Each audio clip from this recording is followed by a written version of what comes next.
مسلمان کے قول و فعل کی اچھی تعویل کیے بغیر آپس کا اجتماع ممکن نہیں ہے۔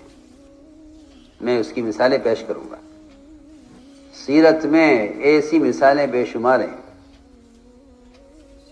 احادیث میں بھی اور صحابہ کے اقوال میں بھی، کہ مسلمان کے قول و فعل کی اچھی تعویل کرو۔ اگر مسلمان کے قول و فعل کی تعویل نہیں کرو گے تو آپس کی اجتماع نہیں ہوگا۔ جب افتراق ہو جاتا ہے تو مسلمان کی صحیح بات کو غلط بنا کر پیش کیا جاتا ہے، اور جب آپس میں اجتماعیت ہوتی ہے تو مسلمان کی غلط بات کو اور مسلمان کے برے فعل کو اچھا بنا کر پیش کیا جاتا ہے۔ حضور اکرم صلی اللہ علیہ وسلم کی مجلس میں ایک صحابی نے آ کر آپ سے براہ راست عرض کیا کہ یا رسول اللہ، میں نے زنا کر لیا ہے۔ آپ نے اس کے زنا کے فعل کی، اس کے اعتراف کرنے کے باوجود آپ نے اس کے گناہ زنا کے فعل کی تعویل کی، حالانکہ وہ خبر دے رہا ہے، خبر نہیں دے رہا ہے، اعتراف کر رہا۔ ایک ہوتا ہے مخبر، ایک ہوتا ہے معترف۔ معترف کی خبر زیادہ یقینی ہے، اعتراف کرنے والے کی بات زیادہ یقینی ہے، وہ خود اعتراف کر رہا ہے اپنے بارے میں۔ سنو، ہم تو مخبر کی خبر پر یقین کر لیتے ہیں، مخبر کی خبر پر یقین کر لیتے ہیں، ہاں بھئی یہ کہہ رہا ہے تو ایسا ہی ہوگا۔ کہیں کہ تمہارے پاس مومن کے بارے میں بہتر سے بہتر، بزرگ سے بزرگ، اچھے سے اچھا آدمی اگر تمہارے پاس آ کر مومن کے بارے میں کوئی سچی بات بھی کہتا ہے اس کے خلاف، تو تم اس کو فاسق سمجھ کر، اس کو فاسق سمجھ کر اس کی بات کا انکار کر دینا، اگر آپ اس کا اجتماع چاہتے ہو۔ حدیث میں آتا ہے کہ ایک شخص آتا ہے ایک اچھے بزرگ کی شکل میں، اور بڑی نورانی اور بڑی وجاہت کی شکل لے کر آتا ہے، اور آ کر کہتا ہے کہ فلاں مسلمان نے یوں کیا ہے۔ پھر مسلمان آپس میں اس بات کو دہراتے ہیں، ایک دوسرے کا تذکرہ کرتے ہیں، وہ بات پھیل جاتی ہے مسلمانوں کے درمیان کہ فلاں شخص نے یہ کیا ہے اور فلاں نے خبر دی ہے۔ لوگ پوچھتے ہیں تم سے یہ بات کس نے کہی ہے؟ وہ کہتا ہے کہ ہاں، میں اس آدمی کو شکل سے اچھی طرح جانتا ہوں، سامنے آئے گا تو بتلا دوں گا۔ حدیث میں آتا ہے کہ وہ یقیناً شیطان تھا، اب وہ دوبارہ نظر نہیں آئے گا، تمہارے درمیان ایک بات چھوڑ گیا ہے۔ کچھ کہنا چاہتا ہوں، سب سے پہلا حکم یہ ہے کہ مومن کے بارے میں بدگمانی کرنے کی کوئی گنجائش نہیں ہے۔ مخبر کی خبر پر، اس کی خبر پر، مخبر کی خبر پر، اگر مخبر آ کر خبر دے فلاں نے یہ کیا ہے، تو مومن کے لیے کوئی گنجائش نہیں ہے اس کی کہ وہ اس کی خبر کا یقین کرے یا اس پر کوئی قدم اٹھائے، ہرگز نہیں۔ بلکہ امام شافعی رحمۃ اللہ علیہ سے ایک صاحب نے آ کر اس شخص کے بارے میں شکایت کی اور یہ کہا کہ فلاں شخص ہے جو آپ کے بارے میں یوں کہتا ہے، یوں کہتا ہے، یوں کہتا ہے، یوں کہتا ہے۔ امام شافعی رحمۃ اللہ علیہ نے فرمایا، اگر تو اپنی بات میں سچا ہے، اگر تو اپنی ساری بات میں سچا ہے تو چغل خور ہے، اور اگر تو اپنی بات میں جھوٹا ہے تو فاسق ہے۔ یعنی دونوں دروازے بند کر دیے کہ تم سچ بول رہے ہو تب بھی تمہاری بات نہیں سن سکتے ہم، اگر تم جھوٹ بول رہے ہو تب بھی تمہاری بات نہیں سن سکتے۔ ایسا اچھا جواب دیا، فرمایا کہ اگر تم سچ بول رہے ہو ایک مومن کے بارے میں، حالانکہ وہ اس مومن کے بارے میں وہ بات کہہ رہا ہے جو خود امام شافعی کے متعلق ہے، فرمایا اگر تم سچ بول رہے ہو تو تم فاسق ہو، تو تم چغل خور ہو، اور اگر تم جھوٹ بول رہے ہو تو تم فاسق ہو۔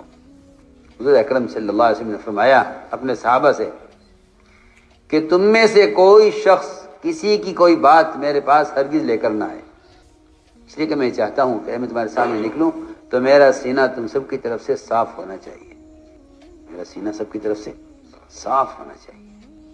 لا يبلغني احد شيئا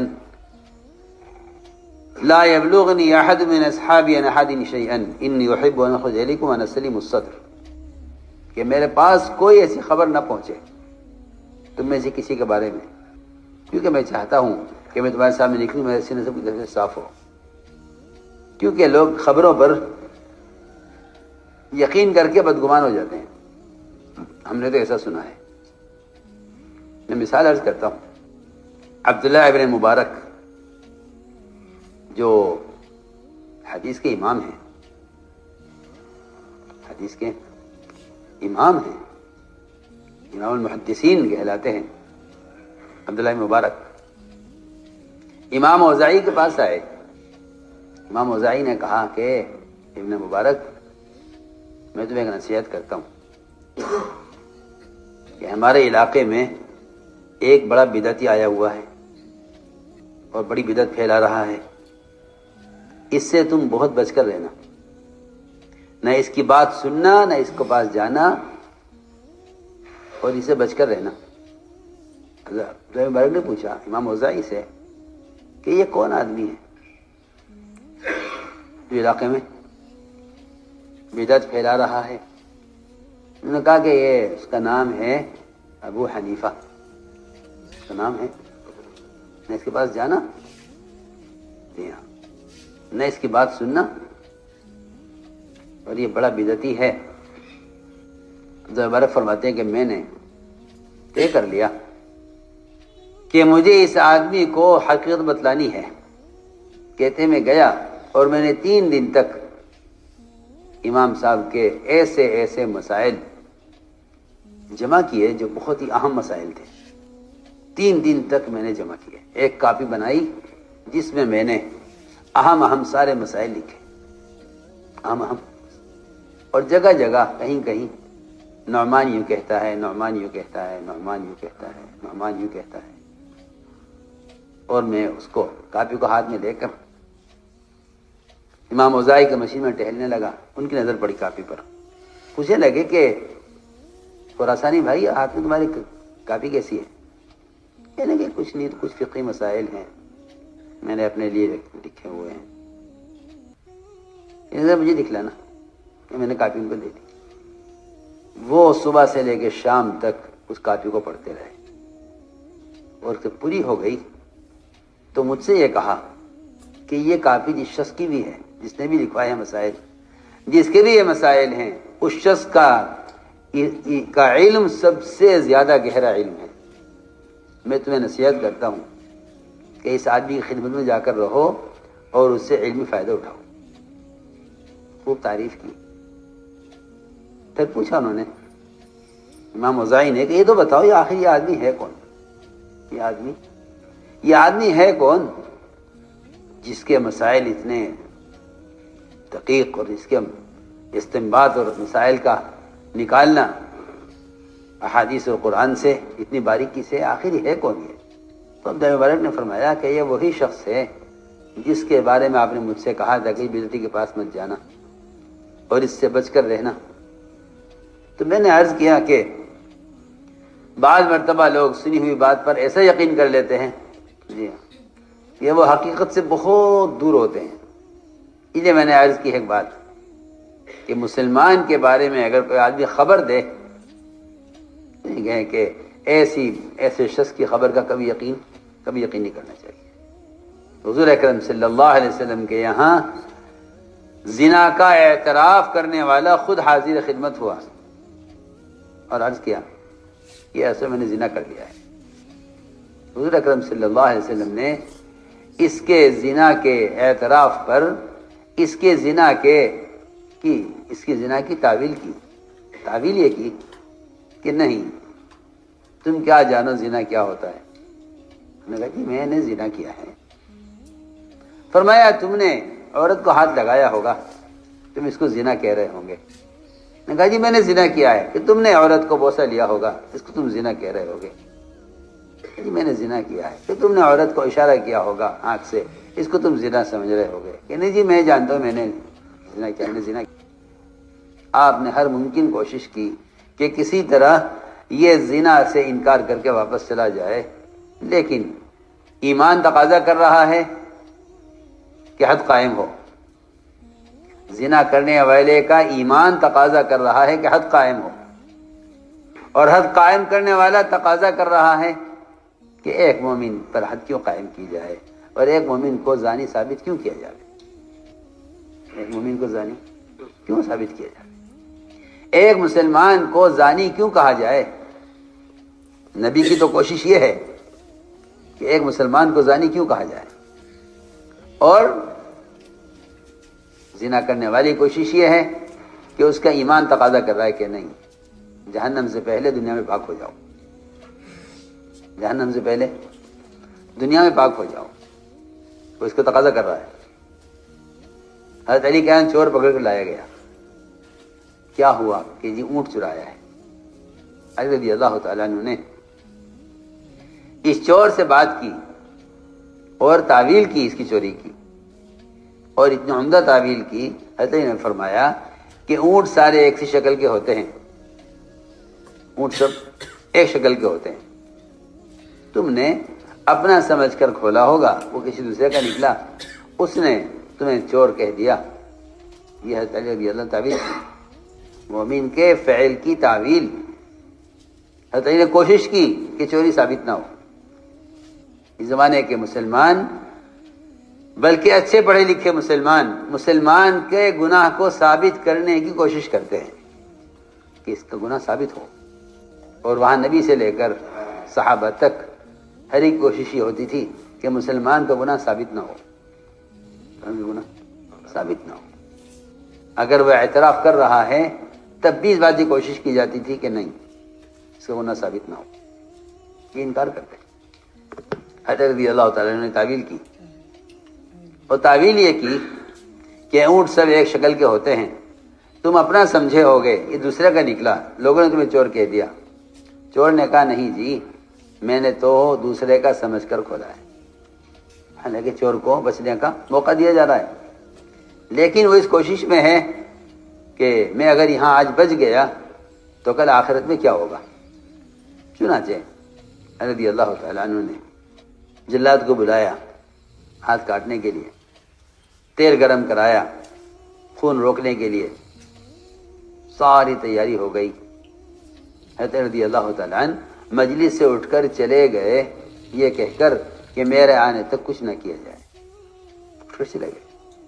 تھوڑی دیر کے بعد واپس آئے، آ کر پوچھا چور سے بھئی کیا بات ہے، کیسے آنا ہوا؟ اس کو گویا اب تک کوئی بات ہوئی نہیں۔ اس سے پوچھا کیا تم نے چوری کی ہے؟ اس نے کہا نہیں میں نے کوئی چوری نہیں کی، میں نے تو چوری نہیں کی۔ رضی اللہ عنہ کو چھوڑ دیا، جاؤ چھٹی تمہاری۔ ادھر تیل گرم کیا ہوا ہے، ادھر جلاد منتظر ہے، حضرت علی حکم دے تو اس کا ہاتھ کاٹا جاوے، اس نے مجھے کوئی چوری نہیں کی، فرمایا جاؤ چھٹی تمہاری، تو چلا گیا۔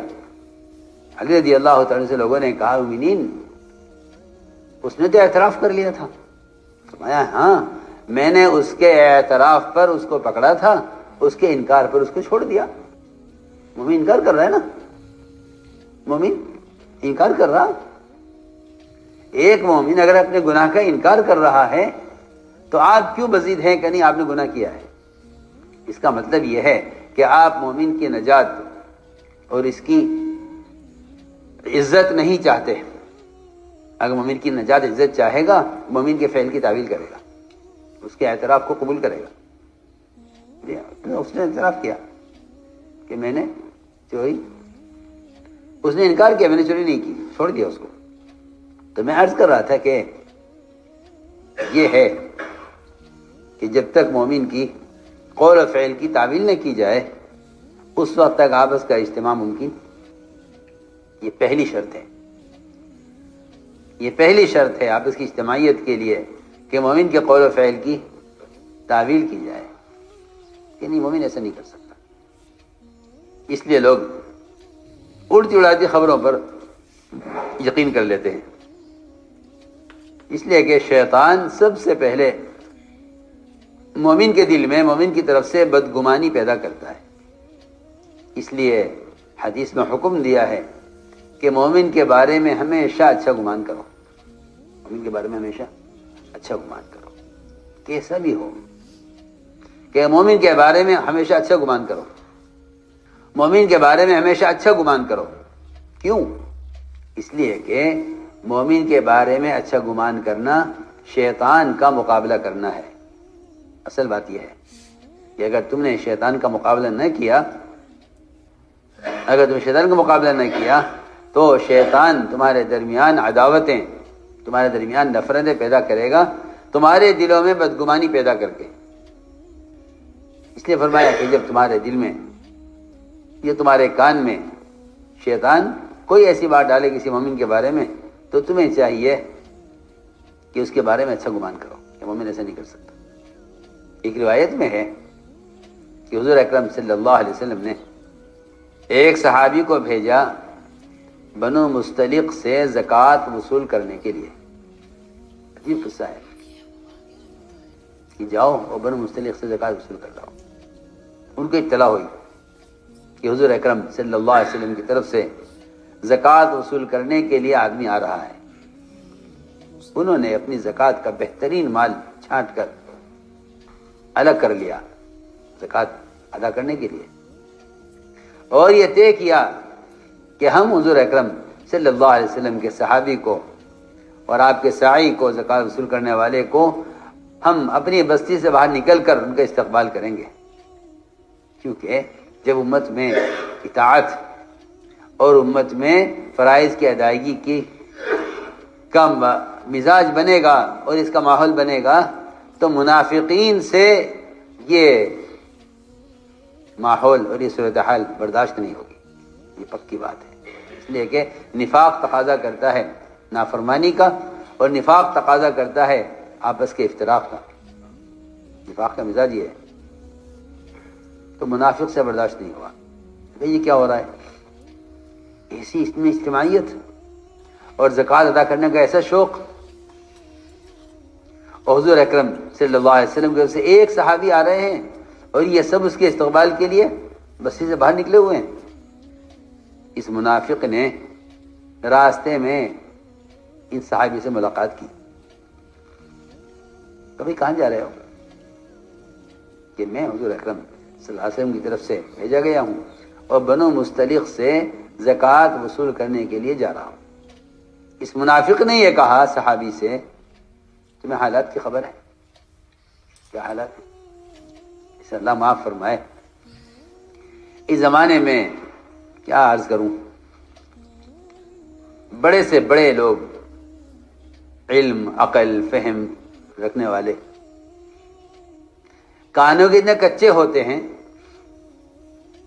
کہ جس بات کو سن لیتے ہیں اس پر فیصلہ کر لیتے ہیں. حالانکہ حدیث میں آتا ہے کہ ایک آدمی کے جھوٹا ہونے کے اتنا کافی ہے کہ وہ سنی ہوئی بات کو آگے بڑھا دے. کفا بالمرء کذبا ان یحدث بکل ما سمع، کہ ایک آدمی کے جھوٹا ہونے کے اتنا کافی ہے کہ وہ سنی بات کو آگے بڑھا دے. چنانچہ یہ صحابی اکیلے منافق نے یہ کہا کہ تم کہاں جا رہے ہو؟ تمہیں معلوم ہے کیا حالات ہیں؟ بنو مستلق کا پورا قبیلہ زکوٰۃ دینے سے انکار کر رہا ہے. میں آپ کو بتانے آیا ہوں، یہ ہوتا ہے شیطان کا کام کہ وہ ایمان والوں پر مسلط ہو کر ان کے دل میں ایمان والوں کی طرف سے ایسی بدگمانیاں پیدا کرتا ہے کہ آدمی خود فیصلہ کر لیتا ہے کہ ہاں بھائی ٹھیک کہہ رہے ہو، ایسا ہی ہوگا. وہ سنو، یہ عجیب قصہ ہے. انہوں نے منافق نے یہ کہا کہ پورا قبیلہ زکوٰۃ دینے سے انکار کر رہا ہے، حالانکہ پورا قبیلہ عمدہ زکوٰۃ کا مال چھانٹ کر ادا کرنے کے لیے صحابی کے آنے کا منتظر ہے، اور پورا قبیلہ ان کے استقبال میں بستی سے باہر نکلا ہوا ہے. چنانچہ منافق نے یہ کہا کہ وہ پورا قبیلہ باہر نکلا ہوا ہے بستی سے آپ کو قتل کرنے کے لیے. وہ آ رہے استقبال میں اور اکرام میں کہ ہم باہر نکل کر استقبال کریں گے اور پھر اپنے قبیلے میں ان کو لے کر جائیں گے اور ان کو زکوٰۃ کا مال ان کے حوالے کریں گے. یہیں سے صحابی واپس ہو گئے آدھے راستے سے, تحقیق نہیں کی. جا کر عرض کیا رسول اللہ میں جا رہا تھا, راستے میں بات معلوم ہوئی کہ پورا قبیلہ میرے قتل کے لیے بستی سے باہر نکلا ہوا ہے, پورا قبیلہ زکوٰۃ دینے سے انکار کر رہا ہے. آپ نے فرمایا کہ مشورہ کرو کیا کرنا ہے. مشورہ ہوا آپ کی مجلس میں, اور فیصلہ یہ ہوا کہ رات کا انتظار کیا جائے اور رات کو اچانک حملہ کر کے اس پورے قبیلے کو قتل کر دیا جائے. اتنا بڑا قدم, پورے قبیلے کو, ایمان والے, زکوٰۃ ادا کرنے والے, آپ کے سائی کا استقبال کرنے والے. جی ہاں, فیصلہ یہ ہوا ایک آدمی کی خبر پر, ایک آدمی کی خبر کرنے پر یہ فیصلہ ہوا. ادھر تو یہ فیصلہ ہوا مشورے میں, ادھر قرآن نازل ہو گیا. اے تمام ایمان والو, اگر تمہارے پاس کوئی منافق, کوئی فاسق کوئی خبر لے کر آئے تو تمہیں چاہیے کہ اس کی تحقیق کر لینا, اس کی تحقیق کر لینا. فتبینوا, تحقیق کر لینا. ایسا نہ ہو کہ تم کسی خبر پر کوئی قدم اٹھا لو اور پھر تمہارے لیے سوائے ندامت اور شرمندگی اور حسرت کے کچھ نہ ہو. کوئی آیت نازل ہوئی, آپ نے فوراً روک دیا اپنے دستے کو حملہ کرنے سے اور تحقیق کی. بتاؤ تحقیق کرو, کیا کیا کیا حقیقت ہے. بھائی ہم تو زکوٰۃ دینے کو تیار ہیں اور ہم تو آپ کے آدمی کا انتظار کر رہے تھے, آپ نے آدمی کیوں نہیں بھیجا. اور وہ لوگ اس زکوٰۃ کو وصول کرنے والے کے نہ آنے پر اتنے پریشان ہو گئے اور کہنے لگے آپس میں کہ شاید ہمارے مال کی, ہماری کمائی میں کوئی شک ہے یا ہماری کمائی حلال نہیں ہے کہ حضور اکرم صلی اللہ علیہ وسلم نے ہمارا زکوٰۃ کا مال وصول کرنے سے انکار کر دیا. آپ نے وعدہ کیا تھا آدمی بھیجیں گے اور آدمی نہیں آیا. اس کا مطلب یہ ہے کہ ہمیں مال کمانے میں ہم سے اللہ کا حکم ٹوٹا ہے کہ ہماری زکوٰۃ اللہ کے یہاں قبول نہیں ہو رہی ہے. خود حاضر خدمت ہو, ساری زکوٰۃ دے کے خود آ گئے. اے رسول اللہ سچی بتائیے کہ ہم سے کیا غلطی ہوئی, ہم سے کیا گناہ ہوا کہ آپ نے ہمارا زکوٰۃ کا مال وصول کرنے سے انکار کر دیا. آپ کے آدمی وقت پر آیا نہیں. آپ نے فرمایا کہ نہیں, بات یہ ہوئی تھی کہ کسی منافق نے درمیان میں ایک شوشہ چھوڑ دیا. اللہ اکبر. میں تو سمجھتا ہوں کہ اگر واقعی کسی میں کوئی ذرہ برابر عقل ہے اور کسی میں ذرہ برابر خیر کی کوئی کسی سے امید ہے تو ایسے واقعات ایسے لوگوں کی سمجھ کے لیے بہت کافی ہے. یہ میں نے آپ سے عرض کیا. ایمان والو, مومن کے بارے میں بدگمانی سے بچو. اس لیے کہ شیطان تمہارے دلوں میں ایسی باتیں ڈالے گا مومن کی طرف سے کہ جس سے تمہارے درمیان, آپ نے فرمایا کہ مجھے اس کا بالکل اندیشہ اور خطرہ نہیں ہے کہ عرب کی زمین میں بتوں کی پوجا کی جائے گی. مجھے اس کا خطرہ نہیں ہے. مجھے اس بات کا اندیشہ ہے کہ شیطان تمہارے درمیان تفریق اور تمہارے درمیان رنجشیں پیدا کرے گا. مجھے اس کا خطرہ ہے. اس کا خطرہ نہیں ہے کہ تم اللہ کے غیر کی عبادت کرو گے. تو میں نے عرض کیا کہ ایک بنیادی بات ہے یہ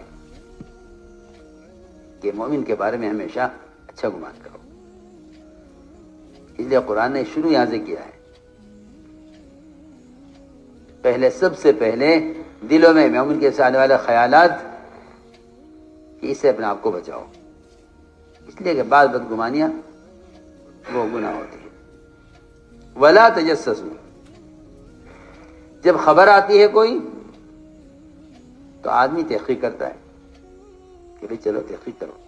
کہ نہیں, تحقیق کرنا مومن کے گناہ کو ثابت کرنے کے لیے نہیں ہے. تحقیق کرنا تو فاسق کے فسق کو ثابت کرنے کے لیے.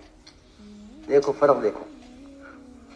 ورنہ امام اور قاضی کو بھی اس کا حکم نہیں ہے کہ وہ کسی مجرم کے جرم کی تحقیق کرے. ہاں, مسلمان کی جان مسلمان کے مال کے ضائع ہونے کا اگر اندیشہ ہو کہ اگر تحقیق نہ کی گئی تو مسلمان کی جان یا مال ضائع ہو جائے گا تو تحقیق کرنے کا حکم ہے، ورنہ قاضی کے لیے بھی جائز نہیں اور امام کے لیے بھی جائز نہیں کہ وہ کسی مسلمان کے گناہ کی تحقیق کرے۔ سنو میں کیا کہہ رہا، گناہ کی تحقیق کرنے کا حکم نہیں ہے، گناہ کی تعویل کرنے کا حکم ہے۔ گناہ کی تحقیق کرنا حرام ہے اور تعویل کرنا ثواب ہے۔ مسلمان کے گناہ کی تحقیق کرنا حرام ہے اور مسلمان کے گناہ کی تعویل کرنا ثواب ہے۔ سنو غور سے بات، مسلمان کے گناہ کی تحقیق کرنا حرام ہے کہ فلاں مسلمان نے یہ گناہ کیا ہے، یہ تحقیق کی اجازت نہیں ہے، تحقیق کرنے کی اجازت ہی نہیں ہے۔ ہاں فلاں مسلمان نے فلاں مسلمان کا مال قبضہ لیا ہے، یہ تحقیق کرو، لیکن گناہ کی تحقیق نہیں۔ جہاں مسلمان کے جان اور مال یا اس کی عزت کی کو خطرہ ہے وہاں تحقیق کرنے کا حکم ہے، اور اگر یہ بات نہیں ہے تو مسلمان کے گناہ کی تحقیق کرنے کی کوئی گنجائش نہیں ہے۔ مایا ولا تجسسوا ولا تجسسوا، مسلمان کے گناہ کی تحقیق مت کرو، مسلمان گناہ کی تحقیق مت کرو۔ کیوں؟ اگر تحقیق کرو گے گناہ ہوا ہے اور تحقیق کرو گے تو تم مسلمان کو بدنام کرنے اور مسلمان کو بے عزت کرنے کے مجرم ہوگے، اس کی کوئی گنجائش نہیں۔ فرمایا ولا تجسسوا کہ مسلمان کے عیب تلاش مت کرو، اس لیے کہ جو شخص مسلمان کا عیب تلاش کرے گا وہ اس عیب میں مبتلا ہوئے بغیر مرے گا نہیں، مرے گا نہیں جب تک اللہ تعالیٰ اس کو اس عیب کے اندر مبتلا نہ کرے۔ دیر سویر وہ آدمی وہ گناہ کرے گا جس گناہ کے بارے میں اس نے مسلمان کو بدنام کیا ہے۔ یہ نہیں مسلمان نے گناہ نہ کیا ہو، نہیں، اگر گناہ کیا ہے مسلمان نے تب بھی اس کے گناہ کی خبر کرنے والا اور اس کے عیب کو بیان کرنے والا اس عیب میں مبتلا ہوئے بغیر مرے گا نہیں، وہ انتظار کرے، وہ کیا کرے؟ انتظار کرے کہ اس کا نمبر کب آتا ہے۔ تو میں نے عرض کیا کہ مسلمان کے گناہ کی تحقیق کرنے کی کوئی گنجائش نہیں ہے، اس لیے کہ جو مسلمان کے گناہ کی تحقیق کریں اور جو مسلمان کے گناہ ثابت کرنے کی کوشش کریں، ایسے لوگوں سے اللہ رب العزت خیر کا اور اصلاح کا کام نہیں لیتے۔ دیکھو بہت ضروری بات ہے، آپ اس لیے کہ ہم تو گشت بھی کر رہے ہیں، ہم تو تعلیم بھی کر رہے ہیں، ہم دعوت بھی دے رہے ہیں، نہیں، اللہ اصلاح کا کام لیں گے ہی نہیں، اللہ تعالیٰ اصلاح کا کام لیں گے ہی نہیں ان لوگوں سے جو مسلمان کے عیب کو تلاش کریں۔ وجہ اس کی یہ ہے کہ حدیث میں آتا ہے کہ مسلمان کا عیب تلاش کرنے والا آدمی مصلح نہیں ہے بلکہ مفسد ہے۔ جو آدمی مفسد ہے وہ مصلح کیسے ہو سکتا ہے؟ جو شخص کیا ہے؟ فساد پیدا کرنے والا ہے، اللہ ایسا آدمی سے اصلاح کا کام کیسے لے لیں گے؟ بہت پکی بات ہے، قرآن میں ہے واللہ یعلم المفسد من المصلح، اللہ جانتے ہیں فسادی کون ہے اور مصلح کون ہے، اللہ جانتے ہیں۔ واللہ یعلم المفسد من المصلح، اس کام کا نہج سیرت ہے، اس کام کا نہج سیرت ہے، بہت آسان بات ہے۔